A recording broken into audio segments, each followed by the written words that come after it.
मित्रों, दुनिया भर में जब भी मिडिल ईस्ट की बात हो रही होती है तो अक्सर ये नक्शा सामने आ रहा होता है और इसी नक्शे के हवाले से फिर मिडिल ईस्ट को भी देखा जाता है। इसके अंदर मुख्तलिफ ममालिक आपको नज़र आ रहे हैं, मुख्तलिफ एक रीजनल ऑर्डर बना हुआ है जो कि सेकंड वर्ल्ड वॉर के बाद असल में शेप होना शुरू हुआ था। लेकिन मिडिल ईस्ट का ये जो नक्शा है जितना सिंपल दिखने में आपको नज़र आ रहा है उतना है नहीं। इसकी वजह यह है कि इसमें बहुत सारे मुल्क ऐसे हैं जो कि प्रैक्टिकली इस तरह से एग्जिस्ट नहीं करते जिस तरह से इस नक्शे के अंदर नज़र आ रहे हैं। फॉर एग्जाम्पल, इस नक्शे के अंदर आपको लीबिया नज़र आ रहा है, लेकिन लीबिया के अंदर ग्राउंड पे सूरत हाल ये बनी हुई है कि लीबिया में मुख्तलिफ ग्रुप्स हैं जिनके पास मुख्तलिफ टेरिटरीज़ मौजूद हैं। यानी कर्नल गद्दाफ़ी साहब की शहादत के बाद वहाँ पर जब सिविल वॉर शुरू हुई तो उस सिविल वॉर के नतीजे में फिर वहाँ मुख्तलिफ ग्रुप से मर्ज हुए हैं। खलीफा हफ्तार का ग्रुप सबसे बड़ा है, लेकिन उसके अलावा भी कुछ ग्रुप्स वहाँ पर मौजूद हैं और मुख्तलिफ ग्रुप्स के पास मुख्तलिफ टेरिटरीज़ मौजूद हैं। तो लीबिया प्रैक्टिकली इस कंडीशन में नहीं है जिस तरह से इस नक्शे के अंदर नज़र आता है।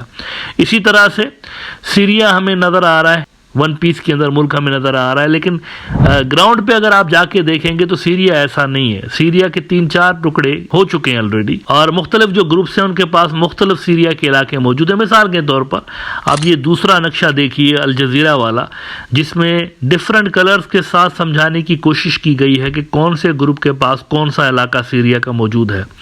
अपेरेंटली अगर आप ऊपर से देखते हैं तो आपको एक सीरिया नज़र आता है ना नक्शे के अंदर, लेकिन एक सीरिया नहीं है, 3-4 सीरिया है असल में। सीरिया के नक्शे के अंदर अगर आप यहाँ येलो कलर का इलाका देखते हैं, ये कुर्द बागियों के पास इलाका है, उन्हीं की कंट्रोल में है, ये सारा हुकूमत भी उन्हीं की है वहाँ पर, इस इलाके के अंदर वही रूल करते हैं, हुकूमत उनकी है। बाकी के सीरिया में जो भी रूल करे डजेंट मैटर, यहाँ पर यही रूल कर रहे होते हैं, इनको अमेरिका का आशीर्वाद हासिल है। इसी तरह से कुर्दों के इलाके के अंदर आपको मजीद 2 इलाके और नज़र आते हैं जो कि डिफरेंट कलर के हैं, ग्रीन कलर के। यहाँ पर मैं पिछले दिनों इस हवाले से बात कर चुका हूँ कि सीरिया की डिवीज़न किस तरह से हुई पड़ी है। तो ये जो ग्रीन कलर का इलाका आपको नज़र आता है, अफरीन का और मनबिज का इलाका और तल अबियाद का इलाका और रासलैन का इलाका, ये सारे इलाके वो हैं जहाँ पर है तो कुर्द ही, लेकिन यहाँ पर टर्की का असर व रसूख ज़्यादा है, टर्की की बैकिंग इन ग्रुप्स को हासिल है। तो ये दूसरे ग्रुप्स कंट्रोल करते हैं ये वाला इलाका। और इसके अलावा फिर आप जब रेड डॉट्स देखते हैं तो ये असद के जो लॉयलिस्ट कुछ लोग वहाँ पर मौजूद हैं थोड़े बहुत, तो रेड इलाकों के अंदर वो मौजूद है यहाँ पर। और इसी तरह से जो ग्रीन इलाका है ये जोलानी के ग्रुप्स जो हैं उसके पास है, हयात तहरीर वालों के पास। तो सीरिया इस तरह से डिवाइडेड है असल में, 3-4 उसके मुख्तलिफ हिस्से हो चुके हैं। इसी तरह से जूम आउट करके अब ज़रा पूरा मिडल ईस्ट दोबारा देखिए। यहाँ पर आपको जो इराक नज़र आता है, इराक भी अपेरेंटली एक ही इलाका आपको नज़र आता है, लेकिन इराक के अंदर भी यही सूरत हाल है। इराक के अंदर भी मुख्तलिफ इराक के हिस्से ऐसे हैं जहाँ पर इराक की गवर्नमेंट की रिट नहीं है, कंट्रोल नहीं है उनका, दूसरे ग्रुप्स के पास हैं वो इलाके। तो ले देकर अगर सही हालत में कुछ इलाके आपको नज़र आते हैं तो एक तो सऊदी अरेबिया नज़र आता है आपको, क्योंकि उस पूरे इलाके के ऊपर सऊदीज़ की रिट है और सऊदीज़ की वहाँ पर हुक्मरानी मौजूद है। दूसरा उर्दुन है। अब उर्दुन भी डामाकडोल है। उर्दुन क्या है बजाते खुद? उर्दुन जो है ना, उर्दुन फ़लस्तीन है असल में। उर्दुन जो है हिस्टोरिकली फ़लस्तीन का ही इलाका है और उर्दुन की आधे से ज़्यादा जो आबादी है वो फ़लस्तीनियों पे मुश्तमिल है। फ़लस्तीनी ही असल में उर्दुन को चला रहे होते हैं।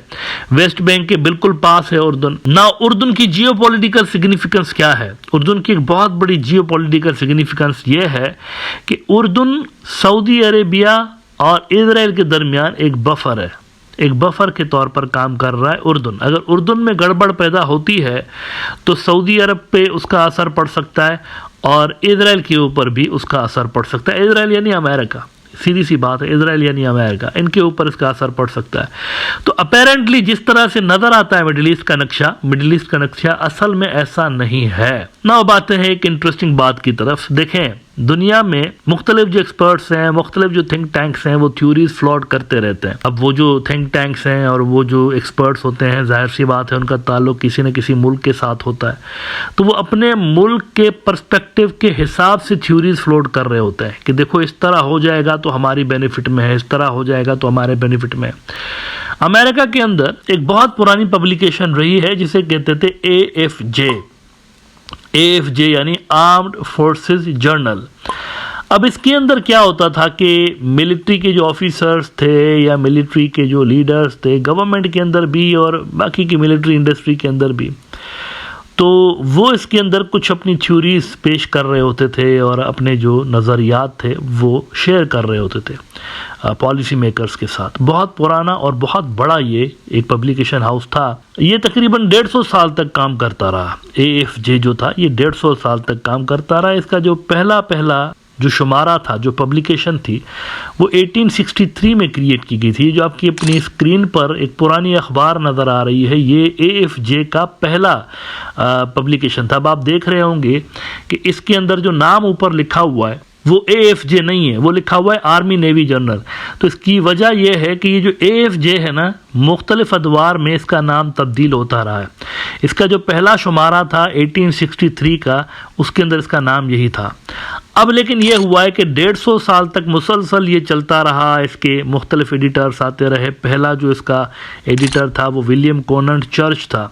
भाई और बाप के साथ मिलकर उसने ये पब्लिकेशन स्टार्ट की थी। ये खुद भी सोल्जर था असल में, विलियम कोनंट जो था। अब उसके बाद ये चलता चला आ रहा था। अब 2006 में आकर ये होता है कि एक बहुत ही मशहूर किस्म का आर्टिकल इस आर्म्ड फोर्सेस जर्नल के अंदर छपा था, बहुत ही मशहूर किस्म का, जिसको दुनिया भर के थिंक टैंक्स ने नोट भी किया और उस पर काफ़ी काम भी हुआ आगे चलकर। उसमें यह बताया गया कि मिडिल ईस्ट का नक्शा किस तरह का होना चाहिए, और ये सिर्फ मिडिल ईस्ट तक कहानी नहीं थी। उस नक्शे के अंदर हमारा जो रीजन है उसको भी कवर किया गया। मैं इस प्रोग्राम में कोशिश करूँगा कि दोनों रीजन्स के हवाले से बताऊँ कि उसमें उन्होंने मैप क्या सजेस्ट किया था। सबसे पहले तो आप इनकी इस 1 जून 2006 वाली स्टोरी का ये हिस्सा देखिए कि how a better middle east would look. यानी उन्होंने बताया कि एक अच्छा मिडिल ईस्ट किस तरह से होना चाहिए। एक थ्योरी है ऑब्वियसली, ये एक आप यूँ समझें कि सुझाव दे रहे हैं कि किस तरह से मिडिल ईस्ट होना चाहिए ताकि वो हमारे इंटरेस्ट के लिए बेहतर हो। इसमें उन्होंने कहा बड़ी इंटरेस्टिंग बात कि international borders are never completely just, but the degree of injustice they inflict upon those whom frontiers force together or separate makes an enormous difference. Often the difference between freedom and oppression, tolerance and atrocity, the rule of law and terrorism, or even peace and war. अब इसके अंदर नक्शा दिखाने से पहले जरा summary आपको बता दूं कि इसमें जो नक्शा दिया गया, चाहिए नक्शा क्यों दिखा रहा हूं आपको, क्योंकि काफी हद तक आज के मिडिल ईस्ट के साथ कम से कम ये नक्शा मैच भी कर रहा है। समरी इन्होंने ये बताई थी सारे नक्शे बना के कि who wins who loses. Winners थे जनाब Afghanistan, Arab Shia state importantly, Armenia, Azerbaijan, free Balochistan, ये हमारे रीजन की तरफ आएगा जब उस पर डिस्कस करेंगे। फ्री कुर्दिस्तान सीरिया के अंदर ग्राउंड पे बन चुका है। ईरान इस्लामिक सेक्रेड स्टेट, अब ये इस्लामिक सेक्रेड स्टेट क्या है वो भी थोड़ी देर में दिखाता हूं आपको। Jordan, Lebanon, Yemen. अब लूजर्स कौन से हैं? लूजर्स यानी वो मुल्क जो कि कंप्लीटली या पार्शली अपना इलाका गिव अप करते हैं, यानी टोटली धपड़दूस हो जाते हैं, कोलैप्स या पार्शली कोलैप्स होता है। इसमें उन्होंने लिखा कि अफगानिस्तान एक तो लूजर है। अच्छा, अफगानिस्तान विनर भी है, लूजर भी है। एक तरफ से उसकी इलाका उसका हाथ से जाता है, दूसरी तरफ उसको मिलता है। दूसरा इसमें ईरान है, उसका भी यही सूरत हाल है। फिर इजराइल, कुवैत, पाकिस्तान, ये सारा उन्होंने नीचे लिखा है। अब नक्शा है कौन सा, इसको देखिए। पहले मैं अपने एडिटर को भी कहूँगा कि ये जब नक्शा दिखाए ना तो मिडिल ईस्ट को पहले ज़रा जूम करके दिखाए, पूरा नक्शा ना दिखाए। मिडिल ईस्ट को देखते हैं पहले, क्योंकि ये ज़्यादा इंपॉर्टेंट है। यहाँ पर वो डेवलपमेंट्स हो चुकी हैं। याद रखिएगा ये 2006 में डिस्कस हो रहा था, आज से तकरीबन 18 साल पहले। इसके अंदर अगर आप देखें तो मिडिल ईस्ट उन्होंने कुछ इस तरह का बनाया हुआ है कि इसमें एक तो फ्री कुर्दिस्तान का रीजन बन गया है। वो जो सीरिया का येलो कलर का नक्शा मैंने आपको दिखाया कि यहाँ पर कुर्द स्टेट बन गई है और उनकी हुकूमत है यहाँ पर, तो कुर्दिस्तान का इलाका उन्होंने कहा कि यहाँ पर होना चाहिए। लेकिन इंटरेस्टिंगली इस कुर्दिस्तान के इलाके में सीरिया के तो इलाके हैं ही, साथ में इसके अंदर इराक और कुछ कुछ इलाके ईरान के और टर्की के भी कुछ इलाके हैं। अब ये नहीं हुआ अभी तक। अभी तक क्या हुआ है? अभी तक ये हुआ है कि सीरिया वाला तो ले लिया उन्होंने हिस्सा कुर्दिस्तान का इलाका बनाने के लिए, जिनको अमेरिका सपोर्ट करता है। Again let me remind you, कुर्दों को अमेरिका सपोर्ट करता है। लेकिन टर्की वाला इलाका अभी तक वो नहीं ले पाए। इराक के अंदर भी कुछ उनको जो है वो कामयाबी हासिल हुई है, ईरान के अंदर बिल्कुल भी नहीं हुई है। तो इसका मतलब यह है कि यहाँ पर पार्शल ही ये मैप इस तरह का बना है कुर्दिस्तान के हवाले से कम से कम। इराक में अलबत्ता सूरत हाल काफ़ी इंटरेस्टिंग है। इराक को असल में 2 हिस्सों में तकसीम करना था। एक तो अरब शिया स्टेट है ईरान की और दूसरी सुन्नी मेजॉरिटी वाला जो इलाका है इराक का वो यहाँ पर अलग स्टेट बनना था। ये हो नहीं सका, अभी तक ऑफिशियली तो नहीं हुआ, लेकिन ग्राउंड पे ये हम कह सकते हैं काफ़ी सारे ऐसे ग्रुप्स हैं अहले तशय्युअ और अहले सुन्नत वालों के, जिनके इराक के मुख्तलिफ हिस्सों पे जिनका कंट्रोल है और जो कि हुकूमत वहाँ पर कर रहे होते हैं। इस नक्शे के अंदर सबसे इम्पॉर्टेंट बात यह है कि उर्दन को बढ़ाया गया है। हालांकि ये कम्प्लीटली नहीं हो सका अभी तक, उर्दन के पास जो टेरिटरी थी वही टेरिटरी मौजूद है, लेकिन इसके अंदर सऊदी अरेबिया में से मक्का और मदीना को अलग करके एक इस्लामी सेक्रेड यानी पाक इस्लामी रियासत बनाने की यहाँ पर एक बात की गई।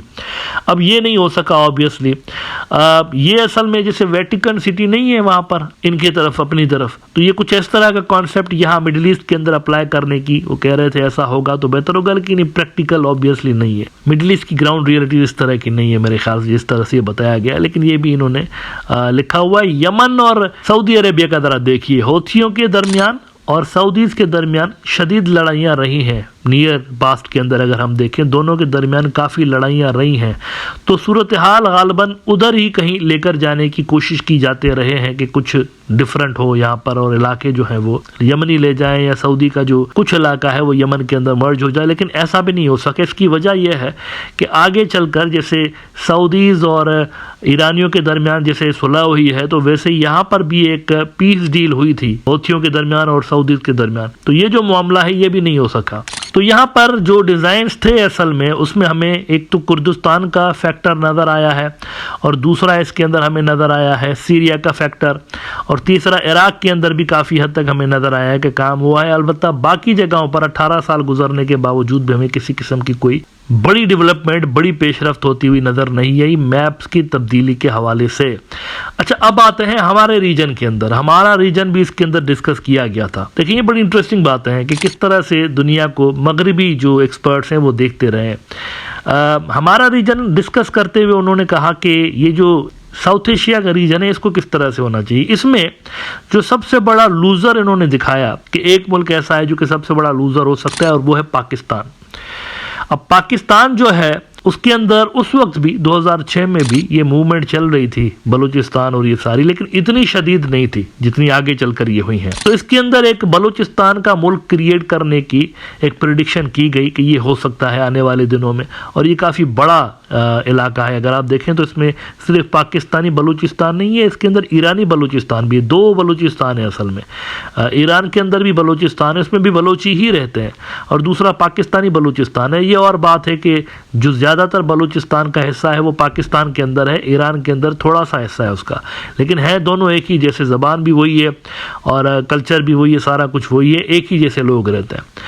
अब इन दोनों को मिला के तो एक फ्री बलूचिस्तान का एक थ्योरी दी गई, और इसमें गवादर आप देखिए 2006 के अंदर, जब अभी गवादर डेवलप नहीं हुआ था, चाइनीज़ की भी गालबन इतनी ज़्यादा अट्रैक्शन इस तरफ नहीं थी, तो गवादर इसको मेन पोर्ट के तौर पर कहा गया कि ये इसका मेन पोर्ट होगा। गवादर की स्ट्रेटेजिक सिग्निफिकेंस है बेसिकली। अगर ये नक्शा बन जाता ना तो उसका सबसे बड़ा फ़ायदा ये होता कि चाइना और पाकिस्तान के दरमियान कोई सरहद ना होती, कट ऑफ हो जाता, पाकिस्तान चाइना से अलग हो जाता। पाकिस्तान और चाइना के दरमियान आप देखिए ऊपर अफ़गानिस्तान आ रहा है, अफ़गानिस्तान के अंदर पाकिस्तान के पश्तून बेल्ट के सारे इलाके हैं।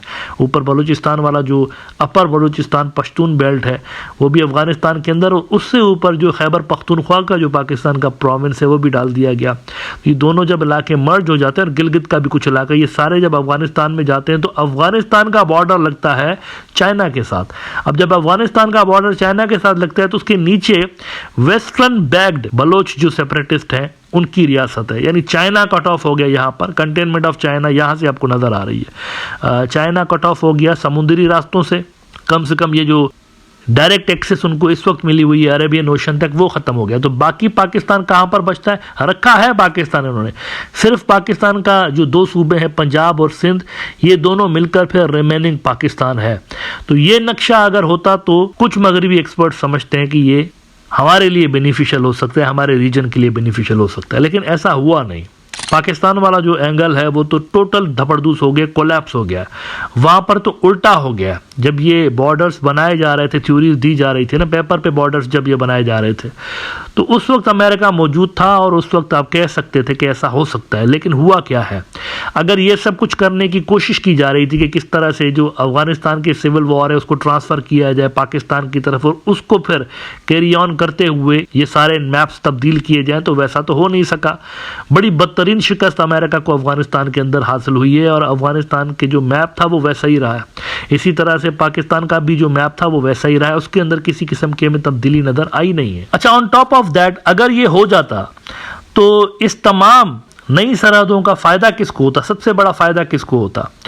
देखें, इसका सबसे बड़ा फ़ायदा होना था इंडिया को होना था। अगर ये सारे हम फ़र्ज़ करते हैं कि इसको इम्प्लीमेंट कर देते हैं तो सबसे बड़ा फ़ायदा इसका हो जाएगा इंडिया को, क्योंकि फिर इंडिया अनडिस्प्यूटेड एक किंग आप कह सकते हैं साउथ एशिया का बन जाना है, क्योंकि फिर इंडिया के बाजू में छोटे छोटे मुल्क रह जाएंगे और वो छोटे मुल्क मिलिटरली ऑब्वियसली कमज़ोर होंगे। पाकिस्तान की तरह न्यूक्लियर पावर तो होंगे नहीं, ये छोटे से मुल्क होंगे जो नए बने होंगे, इनकी मिलिट्रीज़ भी कोई सिग्निफिकेंट फोर्स नहीं रखती होंगी इंडिया के मुकाबले की।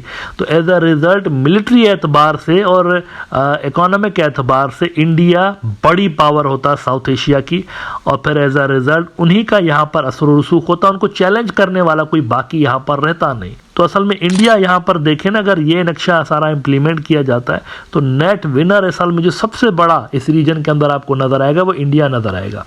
चाइना भी नेट लूज़र में आप शामिल कर सकते हैं, अल्दो उनकी कोई टेरिटरी जा नहीं रही, लेकिन आप देखें उनकी एक्सेस ब्लॉक हो गई ना यहाँ पर। उनकी एक्सेस ये जो अरेबियन सी तक है, गवादर तक उनकी अभी एक्सेस है, वो जो सी पैक बाद में जाकर बना है, तो सी पैक बनने के बाद असल में ये इनकी एक्सेस यहाँ पर हुई है समुंदरों तक। इनका जो जिंजियांग का इलाका है बहुत बड़ा इलाका है, लेकिन अपने समुंदरों से हज़ारों किलोमीटर दूर है। तो जिंजियांग का ट्रेडर अगर यहाँ पर तिजारत करना चाहता हो अफ्रीका के साथ या यूरोप के साथ, तो उसको इतना बड़ा ज़मीनी रास्ता तय करते हुए अपने पोर्ट्स तक जाना पड़ेगा जो कि दूसरी तरफ है। जबकि ऑन द अदर हैंड आप देखें मौजूदा जो सूरत हाल बनी हुई है, तो उसमें सिर्फ उनको पाकिस्तान का रास्ता क्रॉस करना है और सीधा गवादर के बंदरगाह पर, तो ये उनके लिए किसी ब्लेसिंग से कम नहीं है ये वाला कॉरिडोर जो है। लिहाजा हमारे रीजन के अंदर जो सबसे बड़ा इसके अंदर नेट विनर होता वो इंडिया होता, और नेट लूजर्स जो होते नंबर 1 पे ऑब्वियसली पाकिस्तान ही होता और नंबर 2 पे चाइना। इस तरह के साउथ एशिया के अंदर सबसे बड़ा लूजर होता।